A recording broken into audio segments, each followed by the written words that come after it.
Bank manager makes black man wait 2 hours. Her reaction shocks everyone. When the board walks in, they made him wait for an hour and a half before the CEO came in and changed everything. When the glass doors of Highland Crest Bank opened, a rush of cool, conditioned air hit the ground. When you mix the strong smell of freshly made coffee with the light shine of leather furniture, you get a sense of calm efficiency. Before we come back, let us know where you're tuning in from, and if this story touches you, be sure to subscribe to our Hand-Picked Stories channel and turn on notifications, because tomorrow I have something very special in store for you. When Dorian Bennett walked in, he rolled his shoulders under his tailored jacket. He wasn't scared. He had been to enough boardrooms, made enough deals, and built enough businesses from the ground up to know that he was welcome in any room. They only had to see it for him. The time of his meeting was 11 o'clock in the morning. Sharp. There's no reason to think anything but efficiency. There was a nice mix of old-world wealth and new-world luxury in the bank's lobby. There were desks made of mahogany, walls made of glass, and gold accents that caught the light just right to make you remember that this was where the rich lived. The place was meant to surprise. As he got closer, the receptionist, a woman with a nicely pinned bun and a bored look on her face, looked up. Melissa was written on her name tag. She said, "Welcome to Highland Crest Bank," in a short, automatic voice. "When do you have to be there?" He put his leather portfolio on the counter and said, "Dorian Bennett, I have a meeting with Linda Kramer at 11. Melissa tapped on her computer and looked at the screen. Her voice stayed calm as she said, "You're on time. You are welcome to sit down. She'll be with you soon," Dorian said with a nod. He then took a step back toward the seats. He sat down in a chair near the floor-to-ceiling windows. The light from the windows made clean lines on the polished floors. A group of well-dressed business people stood near the cash registers and talked about changes in the market and possible investment prospects. This is the kind of talk people had when they were at ease, as they should have been. He hit his bag with his fingers a few times. 10:57 a.m. He got there early. He was always that way. The time passed quickly. 11:05, 11:15. He let it go at first. Delays happened to banks too. But after 20 minutes, he paid more attention to how people were moving. She was checked in on by a guy in a gray suit who looked to be in his early 30s. In less than 5 minutes, a young banker came up to him and led him past the frosted glass doors that lead to the executive offices. After that, a woman in a cream-colored jacket showed up. From what Dorian could tell, she didn't have an appointment. Melissa and I had a quick, friendly chat before she was also let inside. No one had called his name yet. He looked at his watch one more time. 11:30 a.m. There was a problem. His fingers lightly tapped on his bag as he watched people come and go. Some people walked in with the belief that they belonged. The staff was greeted with easy smiles, nods and handshakes. People who looked like him sat quietly, waiting for their turn. What's the difference? They were being asked to come. He wasn't. He had been here for a half hour. His appointment had already been set. He had said it twice to be sure. Meanwhile, at least 6 other people had come in after him and left through the frosted glass doors that led to the executive offices. He was still sitting in the same chair. He kept his cool, though. He knew how to handle this kind of thing. Barriers that aren't said out loud and are easy for people to ignore. "We're sorry for calling you a wait. Somehow, the plans got mixed up. I'm really sorry about that. You know how busy we are." Reasons given in a nice way. He got up, kept a straight face, and walked back to the front desk. Melissa looked up with the same blank look on her face. "Excuse me," Dorian said in a calm but strong voice. "Has Linda Kramer been told I'm here waiting?" Melissa took a short breath, as if someone had cut her off in the middle of a thought. She didn't look up while she tapped on the keyboard in front of her. She knows. She's almost done with another person. There was no follow-up for him. Some recognition that she would look into it again. and maybe give you a new time." She went back to typing. "Though, do you have a rough idea of when she'll be free?" he asked, trying not to show his anger. Before giving a shrug, Melissa barely looked at the screen. It shouldn't take too long. Dorian let out a slow breath and steadied himself. It wasn't just what she said. That's how she said it. Not a hurry. Didn't really try to check. Just another answer that was meant to make him feel better. Then he saw it happen again, right in front of him. As she walked in, a woman in a navy blue dress swung her expensive handbag by her side. She was in the middle of a phone call. Her speech was light and easy. Melissa's position changed right away. Her voice got softer. The way her lips were curled made it look like she was smiling. "Good morning, Mrs. Lancaster," she said, with a smoother, lighter voice. The woman gave a polite nod, and without even pausing, a young banker walked up to her and led her to the back offices. "Don't wait. Not a question. Not going to be told soon." He took a slow breath in and out. He had been here for almost an hour. She had only been here for a minute. He went back to Melissa. "So do reservations matter, or is it just first come, first served?" She looked a little uneasy for the first time. "I told you, sir. She'll be there soon." It was there again, that word. Soon, a hold-up with no due date, a statement that doesn't mean anything, a word that people could use to act like they weren't doing what they were doing. Dorian turned his attention back to the doors made of frosted glass. It would be simple to ignore it, take a seat, wait 30 minutes more, and act like nothing is happening. Not only did they have to wait, though, it had nothing to do with that at all. Dorian went back to his place and tried hard to keep calm. He had been through worse. He had built a business from scratch, dealt with investors who were rude, and been laughed at by men who thought they were smarter than him. But this was different. It wasn't about his business plan or the numbers on a chart. This was about not being cared for, about being ignored as if he wasn't worth keeping up with. He looked at his watch. 12:05 p.m. More than an hour. He took a deep breath and looked around the lobby one more time. Not anyone else was there.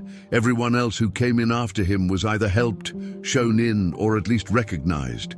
Besides him. On the other side of the room, a young teller was talking to an older guy in khakis and a golf shirt. The way they talked was light, easy, and relaxed. Dorian cocked his head to listen. The older man laughed and said, "Yeah, I told her to just walk in. You know how it is. She doesn't even need an appointment." The person laughed. "It's always okay for Mrs. Lancaster, though."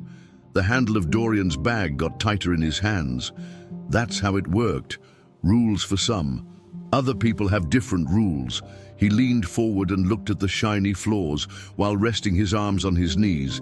It was a test. Would he settle down here, let himself be pushed aside, and wait to be seen? Or would he make it clear that his time was worth the same as everyone else's? He got up, not quickly or fiercely, but in a clear way. He skipped over the front desk, and Melissa's blank look as he went straight for the frosted glass doors. Melissa began, "Sir." He didn't stop, though. The door was opened by him. Inside, there was a long hallway in front of him that was lined with tiny offices. There were open and closed doors. But one thing was clear right away. Kathy Kramer wasn't in a meeting. A laptop was in her lap as she worked at her desk. By herself. She looked up, and in an instant, her face went from surprise to annoyed. "That was Mr. Bennett," she said. But her voice cut off. "It was smart of you to wait to be called." Dorian looked her in the eyes. I waited. Her lips were pressed together in a thin line as her fingers moved over the keyboard. She finally said, "Please sit down." He sat down. His choice. Not because she told him to or because she let him. He knew this talk wasn't going to go the way she thought it would, though. Linda moved the papers on her desk with a small twitch of her fingers, but her face stayed calm. He could see it, though. The small tension in her jaw and the irritated flash in her eyes. She forced a smile and said, "I'm sorry for the delay. Today has been very busy for us, a lot going on." Dorian didn't say anything for a while. Over the course of more than an hour and a half, he had seen at least 6 people walked right by him, like they were important people. "Were you?" he asked with a strong but calm voice. "For some people, I saw that they didn't have to wait at all. Some didn't have meetings." She made a thin line with her lips. "I promise you, Mr. Bennett, that wasn't done on purpose. Something must not have been clear." "Okay, no clear information."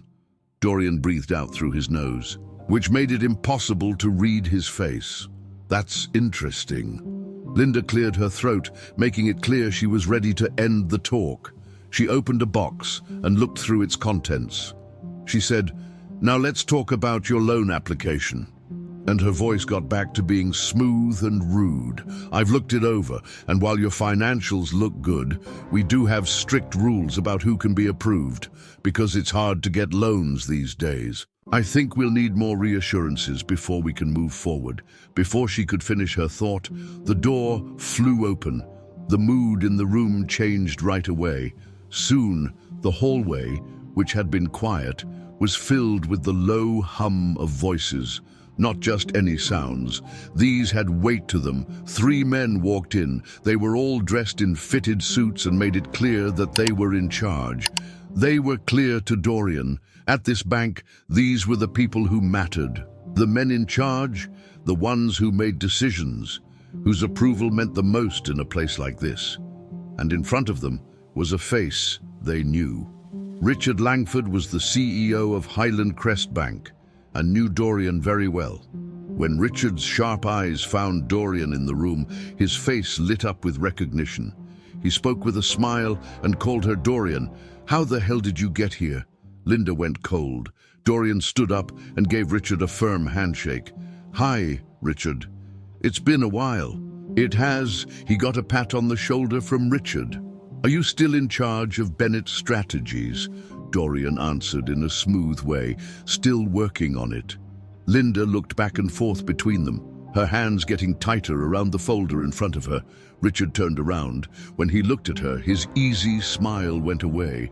"Why has Dorian been waiting for so long? Keep quiet." She opened her mouth, but nothing came out. "Dorian told me not to answer right away. He did not move it. He let its weight fall on her and the room as a whole. He finally said, 'About an hour and a half.'" Richard's face didn't change a lot, or in a big way. There was a small tickle in his jaw, though, which Dorian saw. "An hour and a half," Richard said in a tone that seemed too light. "For an hour and a half, you made Dorian Bennett wait." Linda didn't know what to say. There was a problem with the schedule. Richard didn't even look at her. He was still thinking about Dorian. "That you should have called me," he told her. "I would have looked out for you." Dorian smiled in a small, knowing way. "I didn't think I had to." Richard let out a sigh and shook his head. When he looked at Linda, he no longer had a smile on his face. "Linda," he said in a firm but calm voice, "take a short walk outside." Linda's face was a little paler than before, and she clenched her hands together before letting go. The woman quickly stood up and left without saying another word. As soon as the door shut, Richard shook his head again and turned back to Dorian. He said, "I don't know what happened, but I promise it won't happen again." There was nothing said right away by Dorian. He didn't need to, since the harm was already done. Even though Linda shut the door behind her, the stress in the room stayed. As he sat down across from Dorian, Richard took a slow breath and shook his head. The other 2 executives stood close and looked at each other but didn't say anything. Finally, Richard said, "This isn't how we do things here." His voice was calm but short. Dorian turned his head a little. "It looks like it is." Thought about it for a moment, and Richard didn't say anything. Men in his position knew when something was wrong, so he didn't try to make excuses. And he was figuring out how big of a problem this was right now. Dorian wasn't just a walk-in customer. He started from scratch and built a consulting company worth millions of dollars. People in business took notice of his good name. He knew some people who believed what he said. Now, he had a story now. Richard leaned back in his chair and curled his fingers together. Tell me what took place. Dorian told it like it was. He told him about the meeting, the wait, and how he saw other people get in line before him. In front of him, Melissa and Linda seemed uninterested, and Linda tried to brush him off like he was just another name on a list. Richard didn't talk over her. The other two leaders paid the same amount of attention. After Dorian was done, there was a moment of silence. Then Richard let out a sigh. He said, "Thanks for telling me, and I'll be honest, I'm mad." Dorian sat back a little. Why? Richard laughed for a short time, but it wasn't funny, because things like this are bad for names. There's a mess that I didn't even know existed, and we worked too hard to make this school look good. He spoke to a business leader. Make sure Linda gets off the floor right away. We will talk about it later. It was all one word from the man as he agreed and left. Richard went back to Dorian. That loan application you sent in, I think it was good. In his bag, Dorian tapped it. Check it out. Richard opened the folder and looked through it. He only read a few pages before he shook his head. There shouldn't have been a question here. One of the other leaders was looked at again. Speed it up. I need a yes on my desk by the end of the day. Dorian gave me a strange look. Like that? Richard looked him in the eye. It was time for you to have it 2 hours ago. I'm going to fix it. Dorian thought about that. It wasn't about being kind. It wasn't about fixing things. It had to do with power, about harm. Make sure the story ends here in this office and doesn't spread to other places Richard doesn't want it to go. How about Dorian? Dorian knew more about that game than anyone else. He wasn't going to let Richard off that easily, though. Dorian stood up and said, "I'll take the approval, but making this right doesn't fix the real problem." Richard's face didn't change, but there was a flicker in his eyes. He said that was something we would talk about for a long time. Dorian grabbed his suitcase and gave a quick nod before walking out the door, but he made sure to look at Melissa one last time before he left. She didn't seem nearly as sure of herself now. When Dorian went outside in the summer heat, it felt rough on his skin. In the middle of the day, the bank's clean outside shone, but cracks were already showing on the inside. It wasn't just a loan. There was more to it than just Linda. It had to do with something bigger, something that had happened 1,000 times, in 1,000 different places. It wasn't always loud. It wasn't always clear. It was there, though. The idea that some people should be in those rooms and others should wait. The quiet turns away. The polite turns down. The well-thought-out barriers that could always be explained away. Not today, though. Today, someone had to pay for their mistake, and Linda Kramer would think twice the next time she saw a name on her list of appointments. He looked at his phone. A new message. Okay for the loan. He smiled and put it in his pocket as he walked to his car. There is no respect. It is needed. He got what he came for today. If you've ever felt like your time, appearance, or business wasn't valued, speak up. Please do not wait for clearance. Sit down at the table. Also, if they try to make you wait,